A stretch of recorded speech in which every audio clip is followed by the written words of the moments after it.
লোকসভা নির্বাচনকে সামনে রেখে বিজেপি তেলিয়ামুড়া মণ্ডলের উদ্যোগে মঙ্গলবার স্থানীয় চিত্রাঙ্গদা কলা কেন্দ্রে পৃষ্ঠা প্রমুখ সম্মেলন অনুষ্ঠিত হয়। সম্মেলনে উপস্থিত ছিলেন রাজ্যের মুখ্যমন্ত্রী ডক্টর মানিক সাহা এবং বিজেপি প্রদেশ সভাপতি রাজীব ভট্টাচার্য, স্থানীয় বিধায়িকা কল্যাণী সাহা রায় সহ দলের নেতৃত্বরা। সম্মেলনে পৃষ্ঠা প্রমুখদের উপস্থিতি ছিল চোখে পড়ার মতো। আলোচনা করেছেন। আপনারা সবাই জানেন যে আমাদের এখানে দুটো আসন সংখ্যা আছে লোকসভার, তো তার জন্য যে দিনক্ষণ স্থির হয়েছে, একটা হচ্ছে 19শে এপ্রিল পশ্চিম আসনের, আর আপনাদের যে পূর্ব আসনের দিনক্ষণ ঠিক হয়েছে 26শে এপ্রিল। এটাকে সামনে রেখে আমরা অনেক আগে থেকে আমরা কাজকর্ম শুরু করেছি। ইলেকশন কমিশন অফ ইন্ডিয়ার ঘোষণার আগে আমরা কাজকর্ম শুরু করেছি। ভারতীয় জনতা পার্টির সমস্ত সৈনিক যারা আছেন তারা কিন্তু 365 দিনই কাজ করে। আমরা সবাই কিন্তু সবসময় কাজ করি এবং মাননীয় প্রধানমন্ত্রীজি এবার কার্যকারিণীর বৈঠকে যেটা আমাদের মাননীয় সভাপতিজি বলেছেন, এখানে উনি বলেছেন যে 370 আমাদের ভারতীয় জনতা পার্টির এবার সারা ভারতবর্ষে আমাদের 303 আসন সংখ্যা ছিল, এবার আমাদের টার্গেট হচ্ছে 370। এটা কেন রাখলেন উনি খুলসা করে সেখানে বলেছেন যে 370 ধারা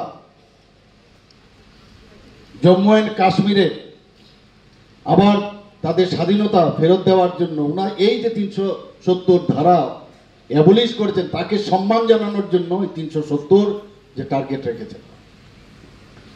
শুধু তাই নয়, উনি বললেন যে আমাদের যারা অ্যালাইড, যারা আমাদের সাথে যুক্ত আছে ইন্ডিয়াতে, তাদেরকে নিয়ে আমাদের 400 পার হতে হবে।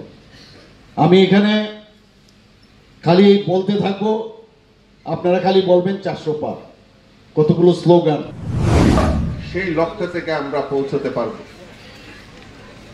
আপনারা সবাই জানেন যে ফেব্রুয়ারি মাসের 17 এবং 18-তে দিল্লিতে রাষ্ট্রীয় কনভেনশন হয়েছে। এখানে আমাদের মাননীয় মুখ্যমন্ত্রী থেকে শুরু করে কল্যাণী রায় থেকে শুরু করে মঞ্চের সবাই সেখানে সেদিন উপস্থিত ছিল। এখান থেকে চেয়ারম্যান বা অনেক পদাধিকারীও আমাদের এই রাষ্ট্রীয় কনভেনশনে উপস্থিত ছিলেন। আর মোদীজি সংকল্প নিয়েছে, লক্ষ্যমাত্রা রেখেছে যে 370 ভারতীয় জনতা পার্টির একা 370 আমাদের এই লোকসভা আসনে সিট পাবে ভারতীয় জনতা পার্টি, আর এনডিএ মিলে 400 পার হবে। সেই সংকল্প এই ন্যাশনাল কনভেনশনে রাখা হয়েছে। আমাদের এই রাজ্যকেও বলা হয়েছে, বিভিন্ন প্রদেশকেও বলা হয়েছে 10% ভোট বৃদ্ধি করতে হবে। গতবার যা পেয়েছেন তার 10% ভোট বৃদ্ধি করার লক্ষ্যমাত্রা রাখা হয়েছে। আমি দিল্লির নেতৃত্বকে, কেন্দ্রীয় নেতৃত্বকে আমি আশ্বস্ত করেছি যে আমি 10% বুঝি না, 12% বুঝি না, 20% বুঝি না।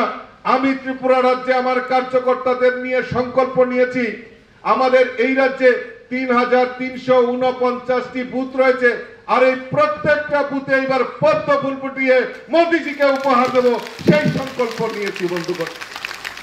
আর এই সংকল্প নেওয়ার পেছনে আপনারা হয়তো বলতে পারেন, দাদা আপনি প্রদেশ সভাপতি হিসেবে এত বড় চ্যালেঞ্জ আপনি কি করে নিয়েছেন? কারণ আমার আত্ম অহংকার রয়েছে, আত্মবিশ্বাস রয়েছে। আমার এই সারা রাজ্যে প্রায় 60,000-এর মতো আমার পৃষ্ঠা প্রমুখ ভাইয়েরা বোনেরা রয়েছে, বুথ প্রেসিডেন্টরা রয়েছেন, আমার এত দেবদুর্লভ কার্যকর্তা রয়েছে। তো কাজেই প্রদেশ সভাপতি হিসাবে আমি সংকল্প নিতে পারি, আমার এই দেবদুর্লভ কার্যকর্তারা ভারতীয় জনতা পার্টির এই রাজ্যের মুখ্যমন্ত্রী এবং প্রদেশ সভাপতির যে সংকল্প প্রত্যেকটা বুথে পদ্ম ফুল ফুটানো, সেই সংকল্প আমার এই দেবদুর্লভ কার্যকর্তারা তার সার্থক রূপ নেবে বন্ধু।